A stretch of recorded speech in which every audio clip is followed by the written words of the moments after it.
xotira kechasini sababchisi Abduvasiy va Malika Umar qizining xotirasiga bag'ishlanadi. Hayolimdek abad ozod sabolardan salom sizga. Ko'cha ko'nglim kabi mahzun navolardan salom sizga. Ming so'z aytsam topib aytib, mudom aksin aylagaysiz. Tosh yurakka tegib qaytgan sabolardan salom sizga. Jong'il ichida o'girilib sayraydi bulbul. Nolasi beadoq siri adolardan salom sizga. Nahotki bemuruvvatlik kishini boy etar oxir. Tabassum deb qo'l uzatgan insonlardan salom sizga. Avvalambor assalomu alaykum aziz ota-onalar. San'at shunday bir chamanzorki, unda gul ko'p, chechaklar ko'p, chamanlar ko'p.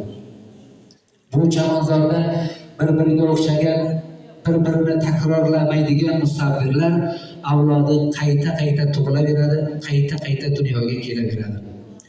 Yakkabog' xalqining ulug' farzandi, bo'y qalam sohibasi o'z ijodlarida buyuk san'atni, borliqni, atrof muhitni, tabiatni, o'simliklar va hayvonlar olamini, go'zal qiyofasini qog'ozda tasvirlagan Abduvasiy va Malika Umar qizi porloq xotirasi doim qalbimizda mangu abadun abad yashaydi.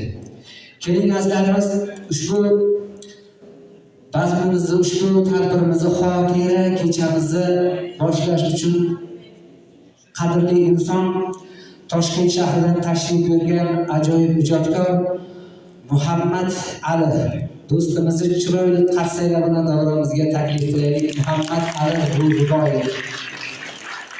Davra sizga muntazir. Millat ziyolilari va izlanuvchilari, ilmiy tadqiqotlar markazi rahbari Muhammad Ali Murodovich Ro'ziboyevning Malika Abduvasiyovaning xotirasiga bag'ishlangan tadbirdagi nutqi.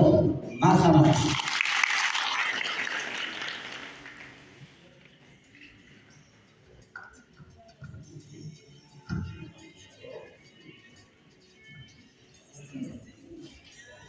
Assalomu alaykum. Hurmatli xonimlar va janoblar, qadrli mehmonlar. Bugun biz bu muhtasham maskanda nafaqat bir iste'dodli ijodkorni eslash, balki uni qalbimizda qoldirgan o'chmas izlarni yana bir bor his qilish uchun jam bo'lganmiz. Bu kun xotira, qadrlash va chuqur mulohaza kunidir. Biz bugun marhuma Malika Abduvasiyovaning yorqin xotirasiga bag'ishlangan tadbirda uning hayoti, ijodi va insoniy fazilatlari haqida so'z yuritish vaqtiga muyassar bo'lyapmiz. Millat ziyolilari va izlanuvchilari ilmiy tadqiqotlar markazi nomidan sizlarning barchalaringizga chuqur hurmat va minnatdorchilik izhor etaman. Chunki bunday tadbir bu shunchaki yig'ilish emas, balki millatning o'z iste'dodlariga bo'lgan ehtiromi, qadriyatlariga sodiqligi, ma'naviy yuksalishining yorqin ifodasidir. Malika Abduvasiyeva bu shunchaki rassom emas edi. U qalb bilan ko'ra olgan, ruhi bilan his eta olgan va bu hislarni ranglar orqali ifoda eta olgan noyob iste'dod sohibasi edi. Uning har bir asari, bu har bir hikoya, har bir chizig'i bu bir kechinma, har bir rangi esa bu bir tuyg'u edi. Uning ijodiga nazar tashlar ekanmiz, biz unda nafaqat go'zallikni emas, balki hayotning murakkabligi, inson qalbining nozikligi va ruhiyatning chuqur qatlamlarini ko'ramiz.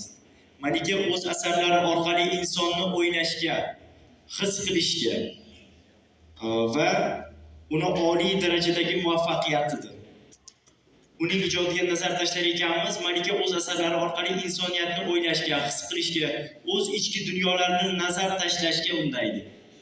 Afsuski uning umri qisqa bo'ldi, lekin tarix shuni ko'rsatadiki, umr uzunligi emas, balki uning mazmuni juda muhimdir.